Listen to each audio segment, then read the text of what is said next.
Друзья, всем привет! Меня зовут Ира, и я практикующий бухгалтер в Польше. Сегодня я бы хотела поговорить с вами на тему о налогах от сдачи недвижимости в Польше. Я постараюсь максимально простым языком рассказать вам о том, куда, когда, сколько платить, какие отчеты и в какие сроки подавать и на какие нюансы обратить внимание. Так что обязательно смотрите это видео до конца. Ставьте лайки, пишите комментарии и подписывайтесь на мой канал, ведь я стараюсь для вас. Поехали! Отчет ПИТ-28 – это определенный вид ПИТов, в котором заполняются данные о доходах от некоторых видов предпринимательской деятельности, а также данные о сдаче имущества в аренду. В нем нет возможности указывать льготы, а также доходы от умови о праці, умови злицення, умови о ділу, поэтому придется заполнить еще ПИТ-37. Раньше было два способа платить налоги с доходов физических лиц со сдачи недвижимости. Первое – это налогообложение в виде рычалта, и второе – это на засадах огульных или общих основаниях.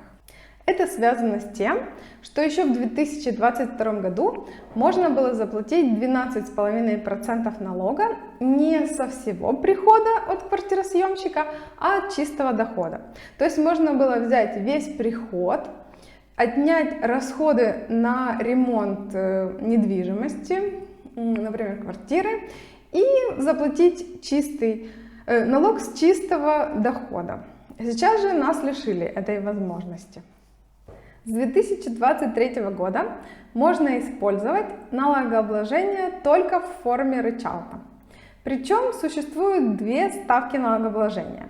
Первая – это 8,5% от прихода до 100 тысяч злотых включительно в год.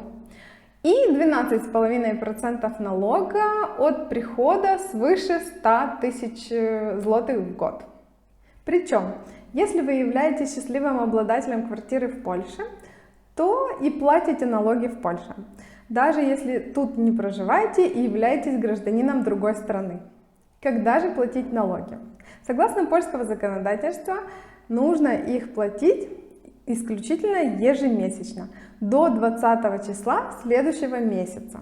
Например, если вы получили деньги 25 марта, то до 20 апреля вы должны будете заплатить налог. Причем первый раз его нужно будет заплатить после первой оплаты арендатора. И не забываем округлять до злотого по законам математики при уплате налога. Очень важный вопрос. Куда платить? Платим, как все налоги, на свой микрорахунок, который можно самостоятельно сгенерировать. А как это сделать, вы можете посмотреть в моем прошлом видео, ссылочку на которое, как всегда, оставлю внизу под видео.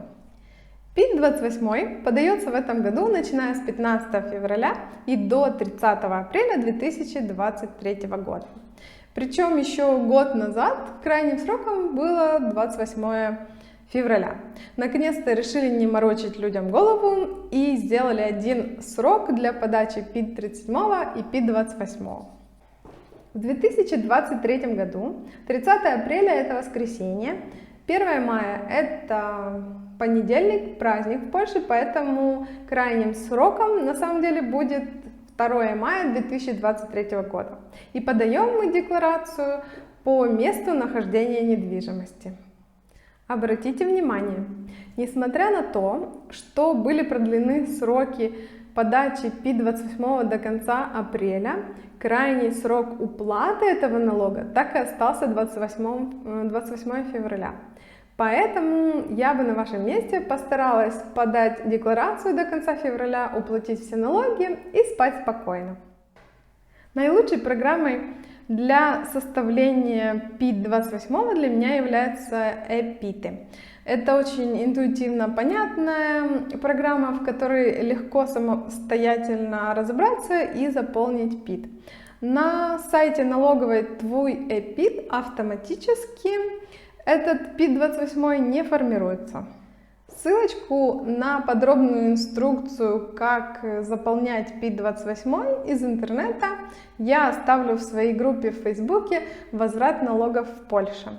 Так что не стесняйтесь и добавляйтесь в эту группу, там отдельным постом будет видна эта ссылочка. Какой адрес нужно указать в ПИД-28? Тут нужно указать адрес вашего фактического проживания. Если вы проживаете в Польше, то польский. Если за территорией Польши, то указывайте адрес государства, в котором вы проживаете. Важный нюанс по поводу поступления от квартиросъемщика оплат за коммунальные услуги. Как быть?